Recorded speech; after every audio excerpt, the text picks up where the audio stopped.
is looking at LinkedIn, not just another social media, which becomes quite an interesting perspective. I presume you are all on LinkedIn. Okay, I just struggle sometimes with these.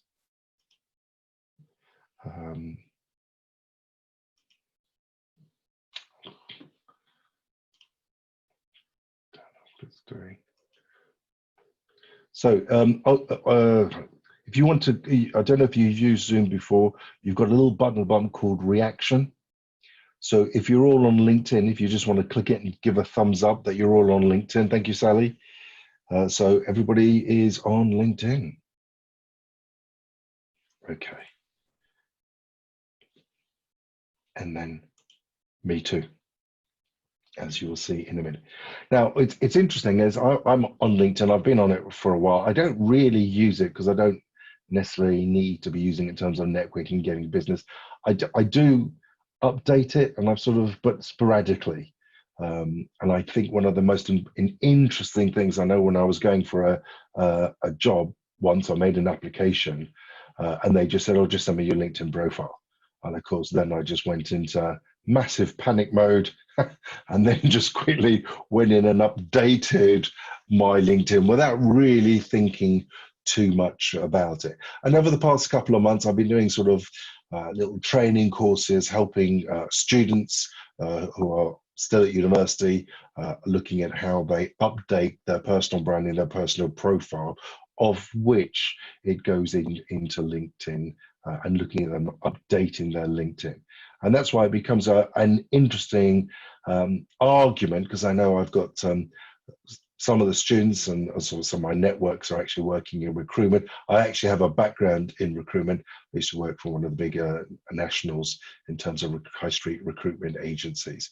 So I know a little bit about recruiting both temporary and permanent jobs in the executive recruitment and so on. What becomes really interesting now is that you're getting to the point where, what's a CV, curriculum vitae or resume?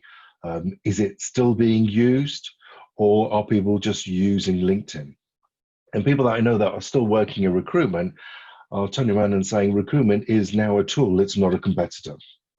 Because like everything, and you'll see some of the statistics that I'll put forward, is that it becomes really interesting where we turn around and say, this is a great tool for recruiters. I mean, back in the day, I used to have to put things on the window outside the office, or put in an advert every week in the local newspapers in order to sort of troll for applicants coming in. And what was really interesting, and back in the day, you would literally put an advert that was so vague that, because the whole idea is you didn't want one person, you wanted 50 applicants to come in, because then that created your database of applicants, of then which you could then work on and find positions, because obviously they're looking for a new job.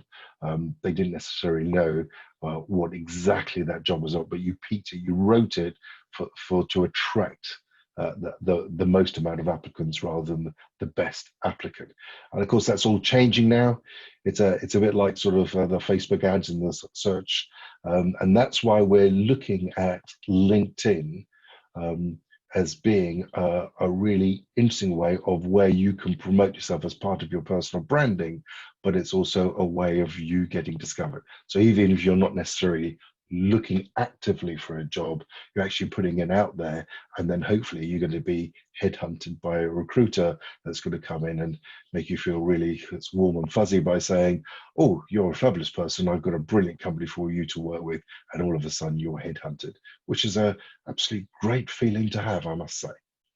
Okay, so I'm just going to share the screen again and just start through into the PowerPoints, and these PowerPoints will be available on the website. So not just another social media. Do we know, here's a quick random question, do we know who owns LinkedIn?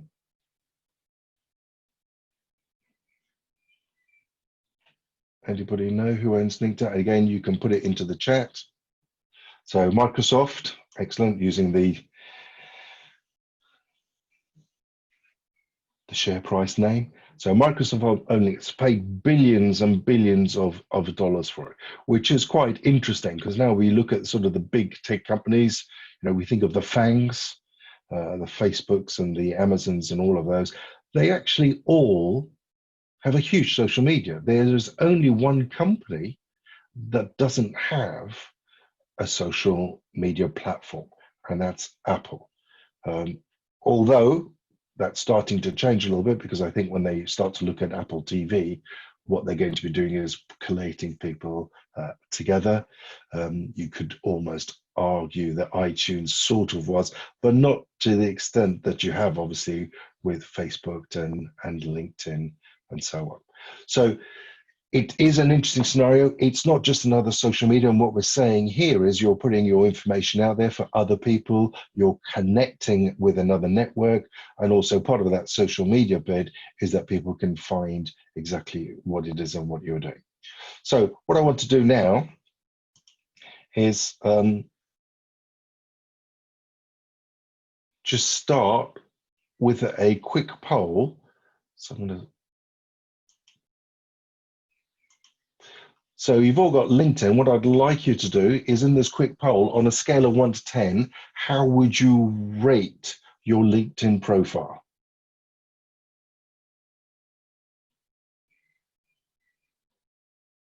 Okay, it's interesting. Got a 1. Do something about that today. 4s, 5s, 6s, 7s, 8s, and a couple of 10s and a couple of 9s, which is good. Okay. Now, one of the things that becomes really interesting is that where it becomes really interesting about LinkedIn is that it's continuously changing. You're always going to get different viewpoints of what's going on.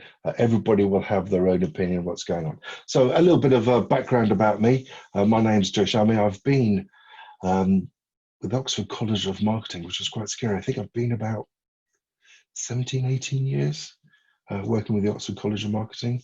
I studied Masters in Information Systems. I did my diploma in marketing, there's a DIPM, and I've also got an MBA. I've been a general manager for a management consultancy firm. I have my own consultancy. I've also had a property business in the south of France, which isn't doing very much at the moment, so close that down. I'm a senior lecturer at Coventry University in London. I work with obviously Oxford College of Marketing with CIM on postgraduate and undergraduates, and as I said, I've been doing that for very many years. So it looks like the majority of people would give themselves a 7 out of 10 in their poll.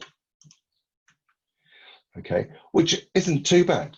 If you think about 70, that's a merit, a distinction. And what we're going to do is to see whether we can add any value. And those of you who got 9 and 10, if after at the end of today, and you go through it, and you actually look at it and go, well, actually, I'm all right. And you're doing a little bit of due diligence. If there's anything that you can take from there, again, my advice is take some notes down. Be really useful.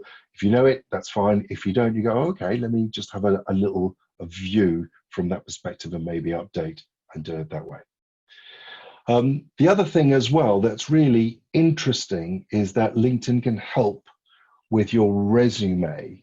And I don't know if any of you know this, that there's a really interesting tool, because obviously this is now linking LinkedIn with Word, which now ties in quite nicely, as you're quite rightly saying, with that linked with Microsoft. So Microsoft have got Word. You now have a button on your LinkedIn, and I'm just going to show this to you, hopefully. Amy is looking to improve and update her resume.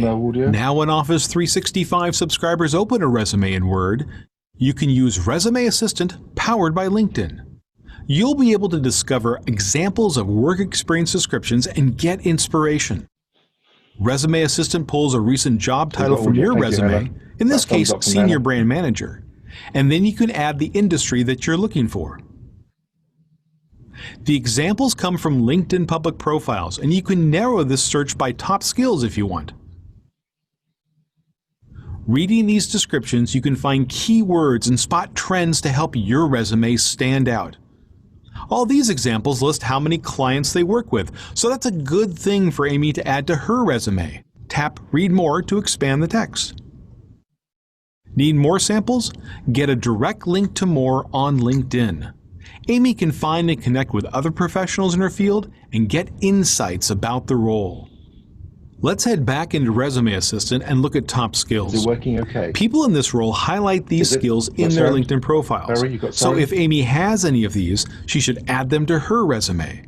Or perhaps if she's looking for more training, these fields would be a great place to start. You'll find articles from LinkedIn to peruse. And of course, you can find job listings on LinkedIn tailored to your role and industry. Look for a new job or just examine these job listings for relevant information employers are looking for so you can add them to your resume. And let recruiters know you're open to new opportunities with this feature on LinkedIn. If you're just getting started with a resume or want to check out the tool, go to Review, Resume Assistant.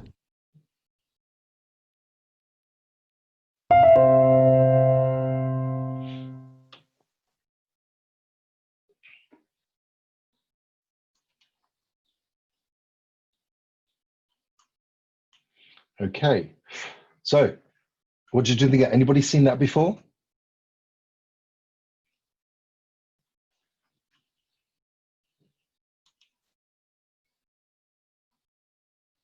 It's really, really powerful and really, really useful. And that's one of the things that we're going to be looking at when we go through the scenario of what we're doing at the moment.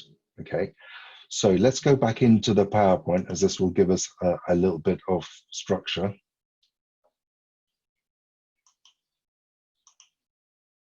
Right, let's just share the screen with the PowerPoint. I'll keep it open like that so it's a little bit easier to see.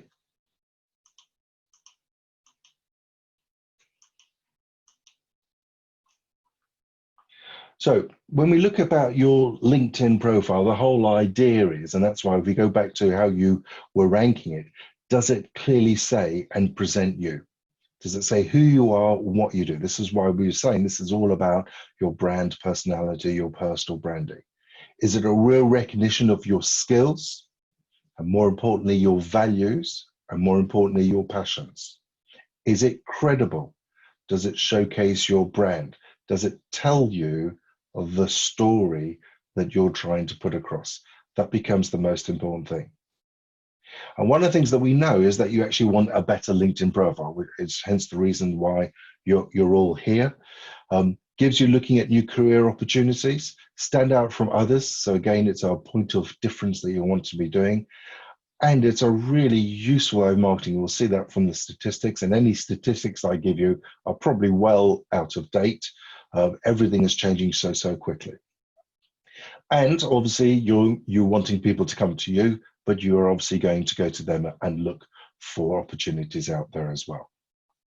And again, it's all about creating conversations, which is why it brings that back into a social media context. And most of the things we're looking at is increasing your connections and stand out and get that high quality job. So why LinkedIn? So we're saying it's got about 600 million users. As I said, that's changing all of the time. Adding 2 new users every second. 98% of recruiters are using it. And I know I get some really random where I'm talking even to a supplier. The supplier's trying to sell me something. He's looked me up on LinkedIn. So again, it's not just a passive thing. It's quite an active thing that we're looking at. And what's really interesting is when we look at ATS, which is a very American system, it's an application tracking system. So when we think about the first person who's going to read your resume, it probably isn't a person, it's a tracking system. It's looking for keywords and so on. So that's why even if we think about, that's no different from when someone's looking at a profile, they're going to be doing a search engine. So it's almost like a tracking system that's looking for you and no different. So it aligns with Google. So you need to be getting your profile optimized is what you're going to be looking at doing. Increasing your number of connections, improving those, find jobs. 30 million companies are online already. And there's lots and lots of job listings. I don't know if you've looked at job listings on them. They're quite fascinating to see that, I didn't see these advertised, especially when you're looking at particular sectors. What becomes quite clever is it picks up from what you've written and finds jobs related to you. And again, becoming a thought leader, becoming an expert, a way of pointing yourself out.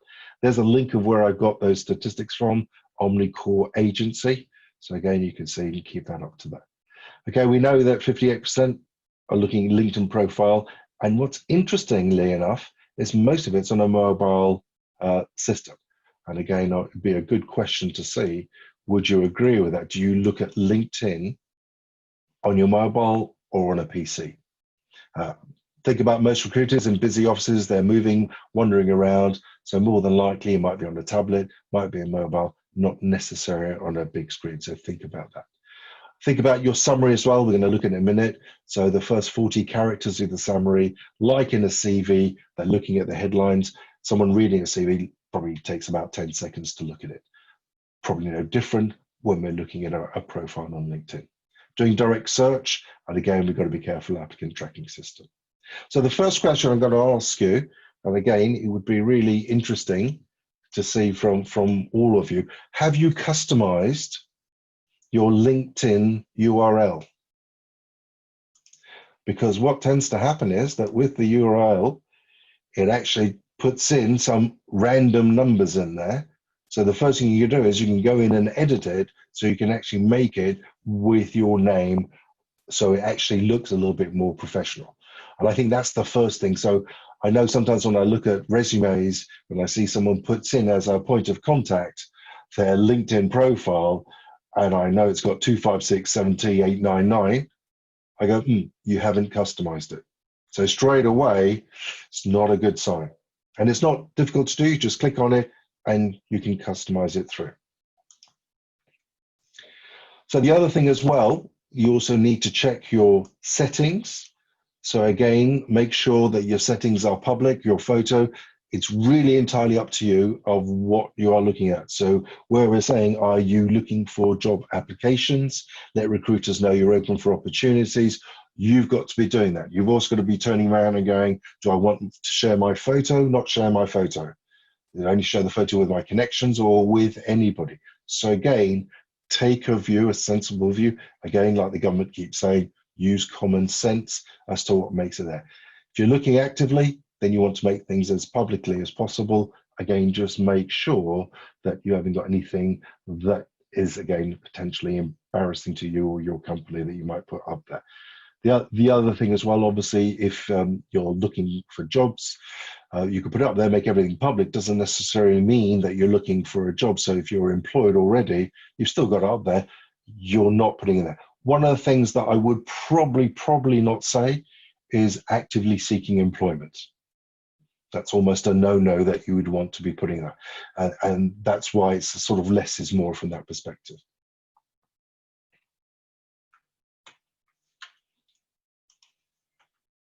So the other thing as well that becomes really important, like everything that we look at, is keywords. Okay, keywords are massively important. We know when we do search engine optimization, what are the keywords that people are searching on? So what we need to be looking at here is, how do we get all of those keywords in the right place? And one of the things that becomes interesting is, and again, you will hear a term called density. Density is quite a strange term. I heard it from, I did a LinkedIn learning, because they have a little learning module. It used to be Lydia, now it's part of LinkedIn. And one of them saying is they called it density. So where you have your keywords appearing everywhere. We know you're going to be putting it onto your resume, so what are the keywords in the resume? But keywords need to be in your summary, in your headline, in your skills section, that are relative to the job that you're looking for. That becomes really important. And the really easy way of doing this is to go and look at some job descriptions. Again, that's why that resume assistant in Word is really useful, because it's actually telling you, will tell you what those keywords are. Okay. And if you think about it, a recruiter is going to be searching for someone using those keywords. And it's like any search engine optimization, the more times you have the keywords, you're actually going to be going up the rankings. So your profile will come above everybody else's because you've repeated the keywords in the right place. Okay. So when we think about keywords, key phrases, again, it's quite difficult to do. So what I would recommend is get a whole lot of jobs, highlight those keywords, see what appears several times. And there's a little trick that you can do. Okay. There are going to be two types of keywords. And this becomes really interesting because keywords will be about your skill set. So one is about you, your personal traits. Okay. But the other is about the job. So supply chain management is a key word, because if I'm recruiting, looking for a marketing manager in supply chain management, one key word is marketing manager, another key word is supply chain management. So you've got to have both of those in equal, because they're looking at it from those two criteria. So one is going to be about a particular role, and one's going to be a generic action keyword. Okay, we'll look at some of those words a little bit later on. Okay, so again, I've put a LinkedIn here. Think about it from that perspective, and there's a little trick that I'm going to show you that becomes really, really interesting. So what I would do is go into either LinkedIn, look at jobs, go onto monster.co, whatever where you see jobs of what you're looking for, copy and paste them into something like Tag Crowd World, and this will create a word cloud. And I did a really bad one here. So I looked at a whole load of jobs. I copied and pasted 3 job specifications, and I think I picked pretty random ones. Whereas if I picked, you know, a Facebook manager or ad manager or whatever it was, you would start to see the keywords that are coming through, and you can see straight away the keywords of marketing manager, business experience partner becoming quite clear, that what's happening is that the word cloud is generating some of the keywords that you should be using. Okay, so that's a really good trick. If you can't think of what keywords you are, cut and paste a whole load of job specs, put it into a word cloud. As I said, tagcrowd.com, there are lots of them. Pull it out, and then it will clearly identify what words you should be having in your profile. Now, the next thing that we need to be looking at is optimizing the top half of your portfolio, your profile photo. And I know sometimes I get a connection, someone sends me a connection request and there's no photo. I'm quite hesitant to accept. Okay. It also used to be the argument, should you put a photograph on a resume or a CV? My view is yes, you should. Some people say no, you shouldn't. Now we're saying, interestingly enough, in LinkedIn, you actually have to have a photo. Your profile is more likely to be viewed. Got some statistics. All statistics are made up. 98% of statistics are made up, including that one. So profile tends to be viewed more if there's a picture. You're more likely, 9 times more likely, to get a connection request if there is a photo. So the most important thing is, when we look at a photo, and again, you'll see this, it's not something from your Facebook. It's not something you standing in front of the Eiffel Tower on your last holiday that you went on. The whole idea is it's got to be industry specific. It's got to have a neutral background, or even the background of where it is that you're going to be working. So for example, if you're working in an office, maybe it's an office background. If you're working out a field, it's a field background, whatever it is. You need to be dressing appropriately. And people say you should dress for the job that you want, not the job that you've got. Okay, high quality. My photo that you will see, I actually went to a photographer. I did the normal thing we all do, got a camera, shot 300 pictures. They were all okay. I went to a photographer in half an hour. He got me the photograph, and I'm just using that absolutely everywhere. I probably need to go back just to get it updated. Look at the camera, and again, it needs to be a close-up. Okay, so the whole idea is it needs to be recognizable. So if I'm sat back here, that's no good. It needs to be really close, so again, you can recognize it. Okay, it needs to see who you are. Okay, the other thing as well, what you will see on LinkedIn, and I'll show you my one, is that you've also got not just your photograph, but you've got an image behind your photograph. Have you updated that? Have you changed that? Or is it the stock one that comes from LinkedIn? Okay, so do thumbs up, thumbs down if you've updated it or not updated the background behind your photograph. Okay, excellent. So the other thing as well, here's another little tool technique. Anybody used Photo Feeler? Again, put it in the chat, put thumbs up, thumbs down if you've used Photo Feeler. Now, Photo Feeler is really, really quite clever. Okay, so what you do is you just go into Photo Feeler. I've put the link in there, photofeeler.com. You upload your photograph, and then it looks at your photographs, runs it through algorithms, and turns around and says, and that's the photograph I got the photographer to do, and it's competent, likable, and influential. Okay, people then will comment on it more than likely, and again, I think that's about a week after, so if I go back, it should change over the time. So what it's saying literally here is, I've got a photograph, is it any good? Let's have a look.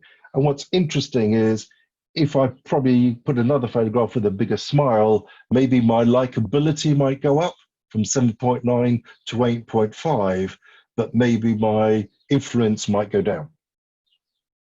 So each photograph that you'll do will, on the sliding scale, will adjust and adapt as you go through. So a really useful thing to do, just to give you a little bit of due diligence, run your photograph through that and see what happens. The headline section, now again, do not leave it default, because what it will do is it will pick the first bit of your line of your work experience. Okay, marketing manager, not really good. You need to actually maybe put some keywords in there for the role that you want, how you're adding value to the world. So again, you need to be a little bit creative. What this is also showing is you've spent some time and effort, as you would do on your resume, you spent some time and effort on this headline section. So here is, I've just got a couple here, graphic designer, specializing in logo design and personal brand awareness, creating high performance office environments. So again, what the benefit you're going to be giving to someone that's going to be employing you. It's not just the title. Sometimes the job title becomes really important, especially if you're shifting across ways. So if I'm a graphic designer in one company and I want to be a graphic designer in another company, yes, graphic designer seems to be the most appropriate thing because a recruiter is going to be looking for a graphic designer.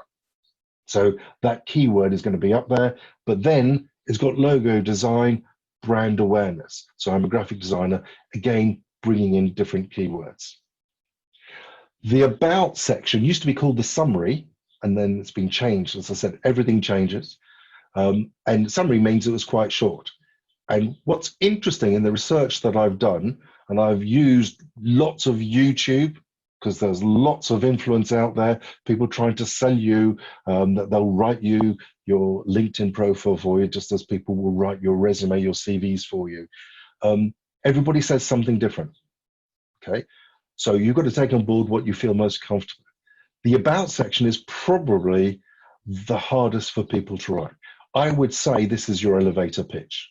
This is your 60 seconds, tell me about yourself, okay? Again, you need to have keywords in here because again, we're trying to get that density, pull you out.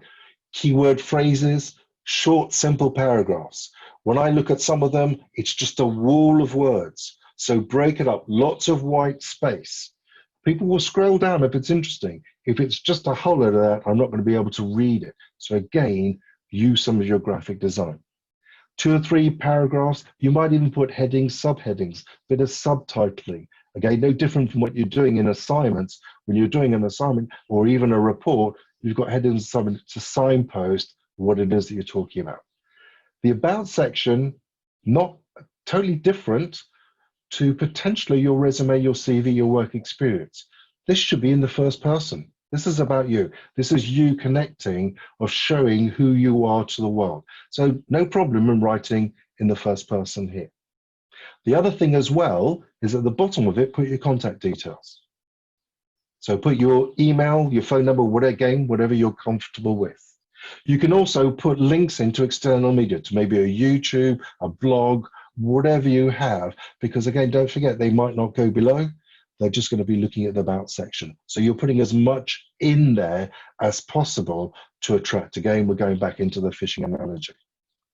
Okay, putting contact details is quite important because maybe they don't, where else is it? It's going to be quite difficult. This becomes really easy. Look at about you, copy paste it, now I can just send you an email, inside or outside of LinkedIn. The about section differentiates you from others. So again, look at what other people are doing in that sector, what are they writing, and improve upon it. You're building your brand through here. So again, you've got stories in here. So again, it's not just the resume does the resume. That tells me your work experience. This is a little bit about you. Put it through there. Maybe looking at your skill set. So again, we're linking that back in to the skill words that you've got. And even you might have some recommendations a little bit from a teammate, top brand characteristics. So your values, your skills, what are you passionate about? Okay. A way of filling that out, it's no different from that horrible question at an interview is tell me about yourself, is there are tools that you can do about brand personality. So if we think about that for yourself, your personal brand personality, what words would you use to describe me? What is it that says you can count on me? Again, about giving you credibility and reliability.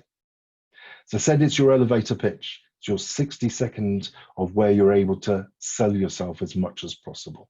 Okay, it's who you are, what you do, why your work matters, and the contribution and impacts that you would make. Answering those questions makes a very strong sales document. This is a selling document. Then we go down into the next bit is the experience section. This again is a sales page. Most people cut and paste their resume in here. It's not a Wikipedia.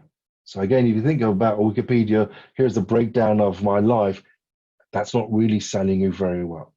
The other thing that's really important is you've got your, obviously your title, your job title, and the company that you work for. Put the logo of the company next to it, okay? The reason why I say that is the recruiters, because they've paid for a premium, when they put their mouse over the logo of the company, it comes up with information about the company. So what that means is they know what you're doing, but also they have a bit of an idea of the company you work for. They want to know more, click on it, and it takes them to that company's LinkedIn profile section. Okay. So again, think about your listing your positions of your company, go through that, and again, use paragraphs, keywords, again, coming back through there. Don't just copy and paste it, you can change it a little bit. Some people will say, again, you can personalize a little bit more. This is a lot more of a connection. There's much more emotion in your work experience that you would get in a bit of paper on a CV. The other thing that's really, really important, and that's the same in most resumes and CVs, every time I look at one, I can probably say 90% of the time, I will go, it just tells me what you did, but not how well you did it. So give me some statistics, give me some measurables. I increased sales by 20%. I reduced the time factor by 3. Put in some sort of measure. So I increased Facebook followings from 10,000 to 40,000. And again, either use that as a percentage, put that numbers in. Don't just tell me what you did, tell me how well you did it. That's the selling bit here, okay? Can be a bit more subjective, maybe use a little bit of difference. And again, when we look at your skills and endorsements that you might have in here, add the skills from the job description. And again, we'll look at that when we go down into the skill section. There's a feature bit as well. So here, I know Red did a section on content. This is no different. So what we want to be using here is in that feature, you're uploading like you would do on your Facebook, you're posting things all of the time. So what sort of things should you be posting? Your work experience is not changing from day to day. Your about me is not changing from day to day. So how do I get that I'm changing bits and pieces that goes up the search engine, that goes up to my network of saying, hey, this is something that's interesting. So again, I've got a lot of this ideas from Professor Austin, who does a really good YouTube, but I would strongly recommend you having a look at her YouTube. She came up with these 6 things, which are really, really quite clever. Inspirational message, an industry-related news, articles and blogs, which you can use through LinkedIn publishing, okay, or any blogs that you've gone, so you can have them. Remember, the whole idea is if you put a blog in LinkedIn, you got the search engine just as you would do on your websites. Simple how-to list of things, something you've learned, something you've done, all of those things. Photo updates.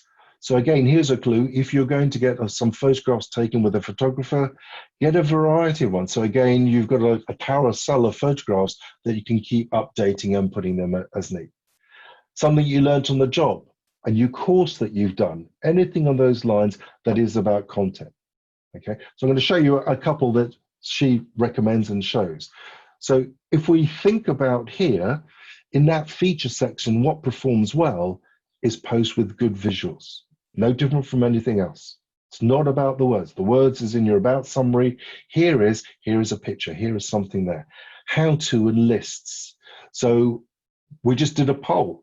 That would be really useful. Here's a poll on a scale 1 to 10. You can put that onto your features, send it out to your network. Hey, quick question, on a scale of 1 to 10, what would you rank this?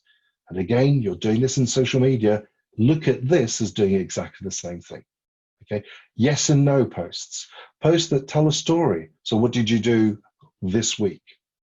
Okay, and one of the things that we're looking at, again, a post could have 5, 7, 9 headings. It's really up to you. Okay, and then think about 40 to 49 characters per article. So again, if we look at scenarios here, you can turn around and say views, no different from YouTube. That's why we're saying this is exactly no different from when you're looking at YouTube. How many likes, how many responses are you getting, how many views are you getting? Your job is to get as many views on your LinkedIn profile. Okay, iImage, maybe you're going to be using Canva. Interview comments that said, do strongly recommend. She is really, really good. She talks a lot of sense, but like all of these, people contradict. You take on board what you want to take about. Personal updates, milestones, inspirational message, quite like that. What do you want to be when you give up? Little cartoons bit. I know we're doing that on our WhatsApp. With my colleagues, we're sending videos, we're sending funnies to everybody, and we're actually using WhatsApp not just as a communication tool, but as a social media tool. And we are getting some quite hilarious cartoons and TikToks in any one of those. A good story, again, you can put that through. But the whole idea is you need to be building meaningful relationships. So before you start networking, create a really strong profile, okay? Find the right connection. So what we say is you invite strategically and you just accept whoever, okay? The other thing that becomes really important, and I get this all the time, I just get a connection request and it's the standard one. So we need to personalize it. And you also then need to be asking for introductions, and we'll look at that in a while. So you want to connect with lots of people. So straight away, some of you have lots and lots of connections. Lots of people are coming to you. It's really just depend. But one of the things that you need to do is to personalize it. And you need, like anything, that's why sometimes we put things on our resume. We put our hobbies, activities. One of the things I put down is tennis. So why wouldn't I do that if I'm looking at someone that I want to connect with and I can see, oh, I notice you play like me. And that's the bit is like me. Because people do business with people that are like them. People like people who are like them. Hi, I notice, like me, you like to play tennis. I also notice we share a lot of the same connections. Would you mind if we connect on LinkedIn? That's far better. It's not brilliant, but it's far better than the standard one, which shows me you haven't even thought about it. It's a bit like a cover letter. It's a template. Also, if you want to connect to a recruiter, so maybe it's someone in a company. So the first thing that you would need to do is follow that company. So if you've got a dream job, then that becomes really important. And then you actually want to try and connect with people within that company as much as you can. Because again, if you think I'm working in HR, I'm looking and I've got Eva on the screen, so I'm going to use Eva. Sorry, Eva, my apologies. So I'm looking at Eva, and I can see that she's already connected with 4 or 5 people within my company. So why wouldn't I reach out to her? She's already part of it. And we know headhunting within organizations where companies are paying bounties when you recommend people, this is doing the same thing, but also quite surreptitiously. So think about connecting with other people in other companies, okay? Customize your request that's relevant to the job, why you're impressed by the company, what you admire about them, okay? Don't use the standard template, okay? Other thing as well, and that's why I'm saying when they're looking at you, so if I go onto Eva's LinkedIn profile, I will actually see, if I'm a recruiter and I've got the premium version, it will actually show me whether you're connected to other employees. Okay, so that's part of the strength of LinkedIn, is that you've got all that metadata that you're not realizing the recruiter's having access to. The most important thing, if you're doing this to the recruiter, is that you've got to have an updated cover letter and your CV's ready to go. Because if they connect you, that's brilliant, can you send me your CV? And you go, oh, I've got to update that. I've been spent too much time doing my LinkedIn. An introduction. So maybe I want, Bob, hi Bob, I noticed that Sally is one of your connections on LinkedIn. Would you mind introducing us? I would love to connect with her about a potential positioning available in our organization, your organization, whatever it is. So again, think about being proactive, polite, not pushy. And again, if you don't ask, you don't get. The other section that you can come down to is licenses and certifications. I sort of had a look at that and I think, oh, I haven't got anything. In fact, I put a couple in yesterday. And volunteer experience, fill them up. Okay, don't go overboard on these. Stick to the facts. And again, try and think if you can get some keywords, because there's always a little bit of a description. Remember that density of keywords. We're trying to get up that search engine scenario. Shows your values, becomes really important. And also, it shows who you are as a professional. Okay, and what we're seeing is the license and certificates is showing that you're doing continuous professional development. You're continually learning, and it could be absolutely everything. If you're a first aider, here's my first aid certificate, because again, that's something companies need to have. So keep it up to date and keep going and put in as much in that's relevant that's in there. The skills section. So I'm going down in order of your LinkedIn profile. So the skills section, create a list from the job descriptions. You'll be able to pull out the skills because they will tell you, here are the skills. And remember, skills are essential and desirable. So if you think about a job spec, pull those out. Again, word cloud, suddenly these become skill keywords. Prioritize them. So in that skills section, order them in your order of priority. Okay?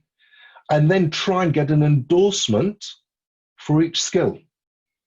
So say, for example, Barry, I don't know what you do. Can you tell me quickly what you do?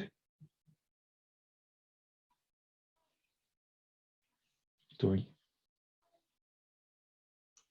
I've unmuted you. Barry, what do you do? Yeah, marketing manager for an engineering company.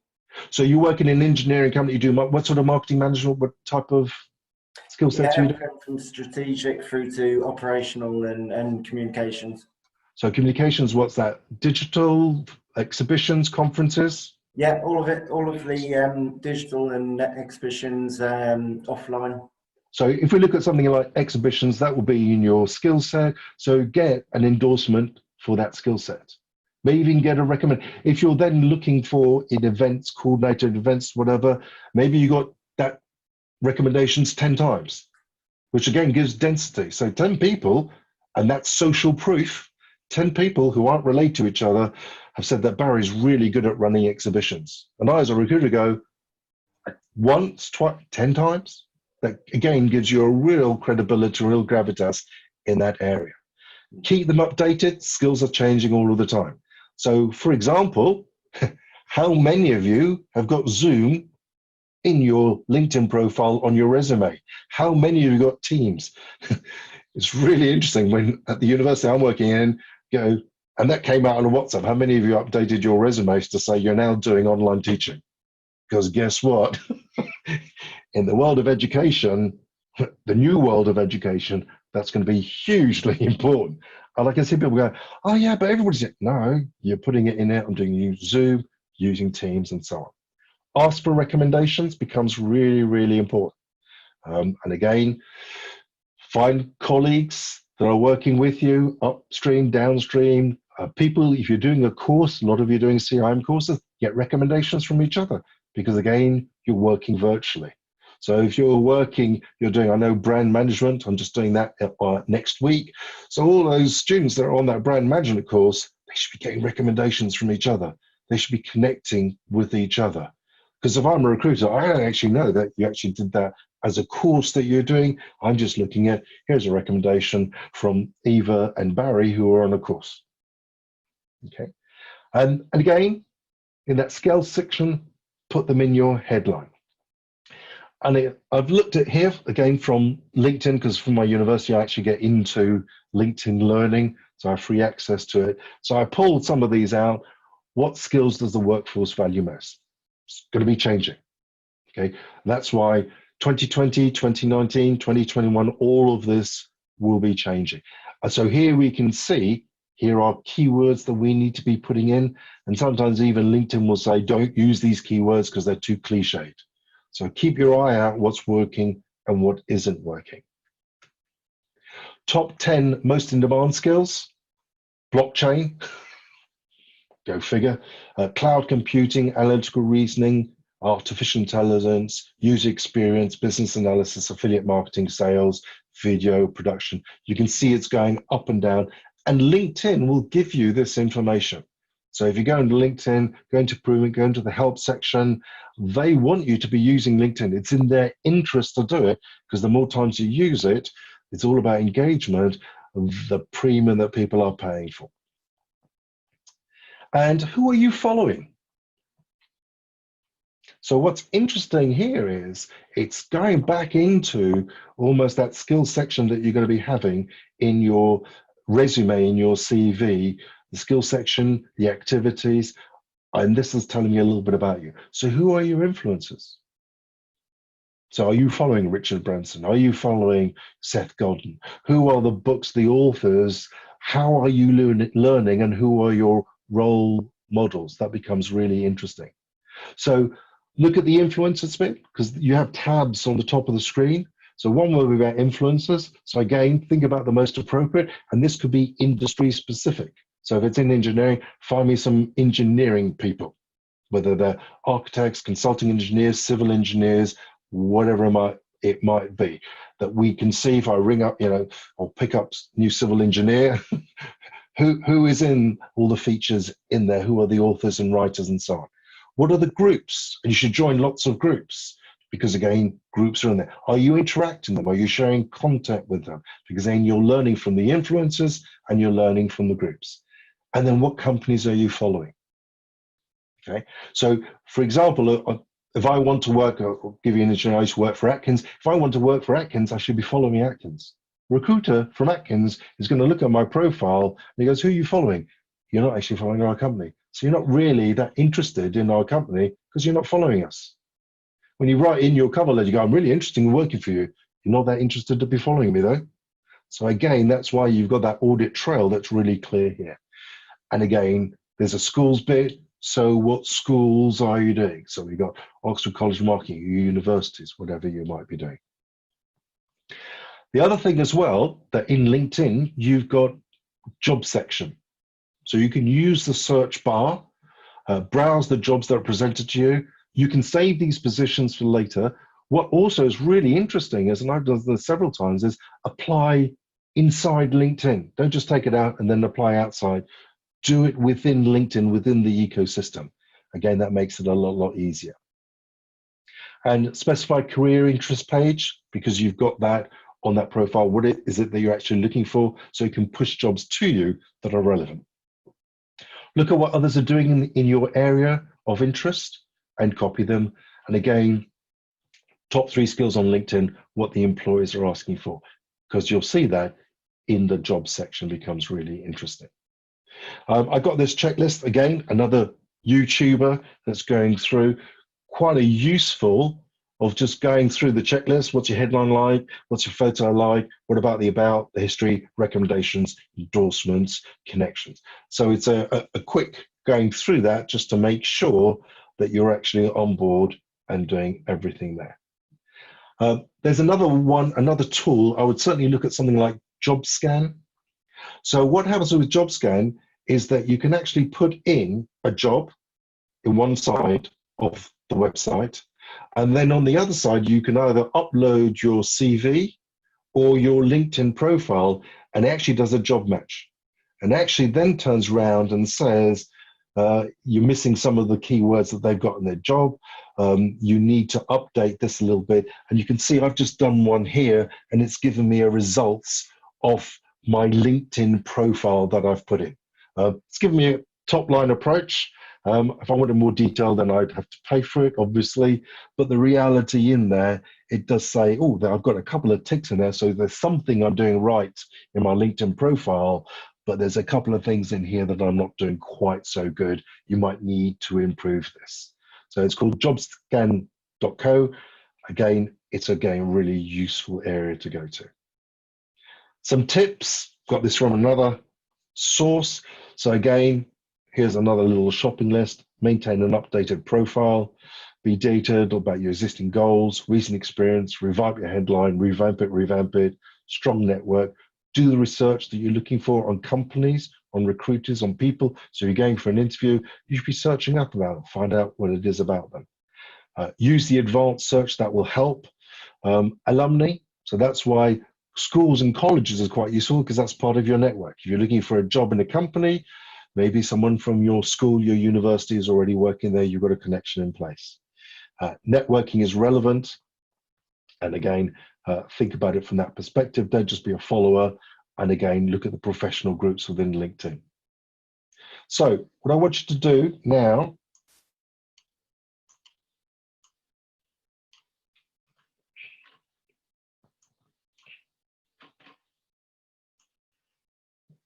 is I'm going to just take you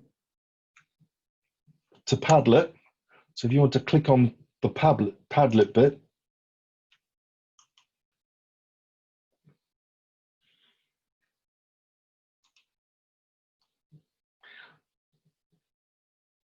so what I want you to do now is, this is coming towards the end, because coming up to the hour, I want you to write down 3 things that you're going to do immediately after the session. I've done 3 things that I'm going to do. Create a piece of content to share on LinkedIn, interact with 5 pieces, which could just be a thumbs up.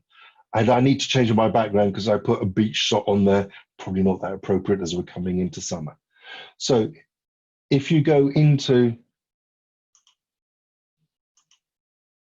you should get into Padlet, and then all you need to do is just click on the plus button here, and then you can add something in there.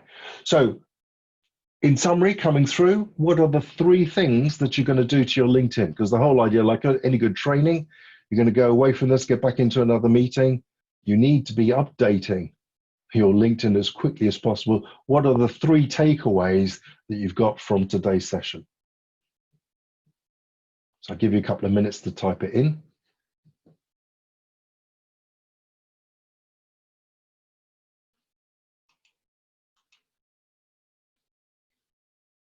Can everybody get into the Padlet?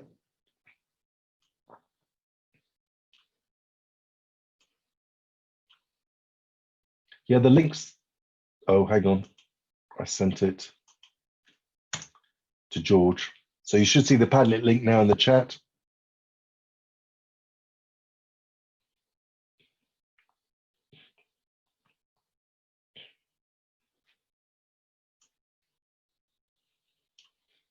Let's see if that's working now.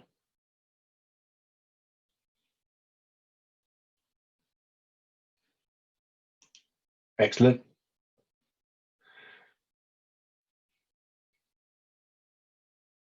And you can vote on things if you like or don't like them.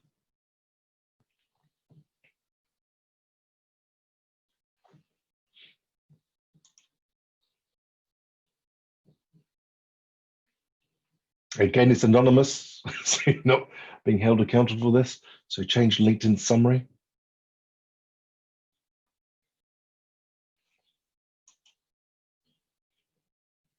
Update and prioritize your skills. And again, every skill, try and get an endorsement.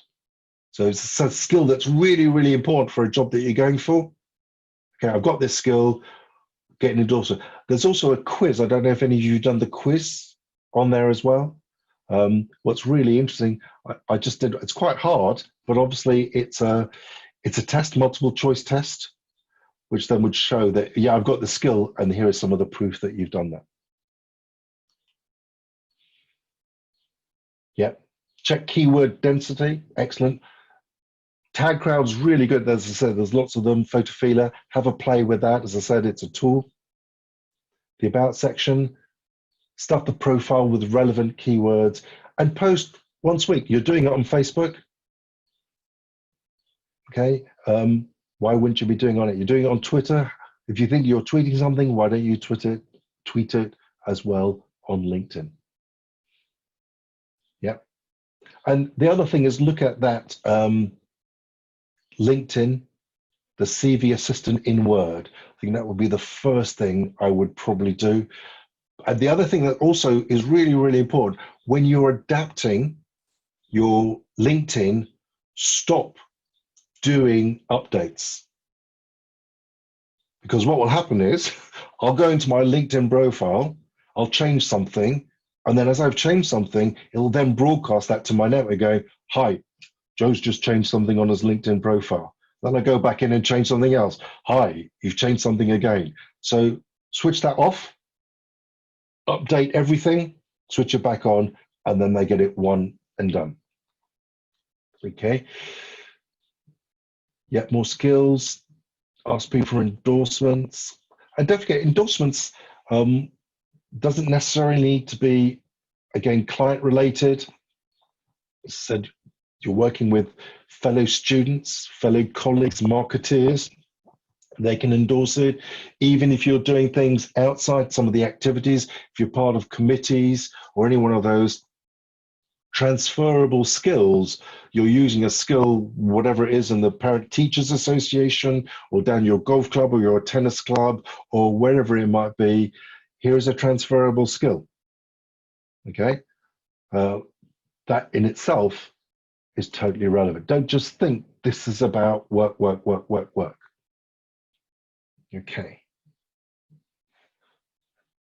Let's have a look. And also comments on other things, what other people are doing, something that you've seen. Again, keep it updated. You're going to be going up that search engine ranking as much as possible.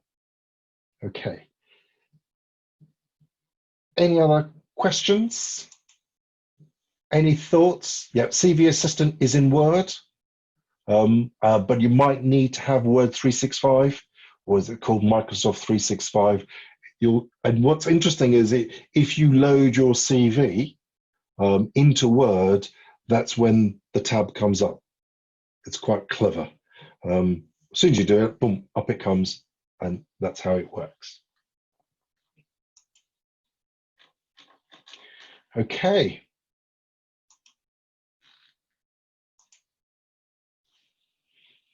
Any questions that anybody might have, if you want to put in the chat or just go through?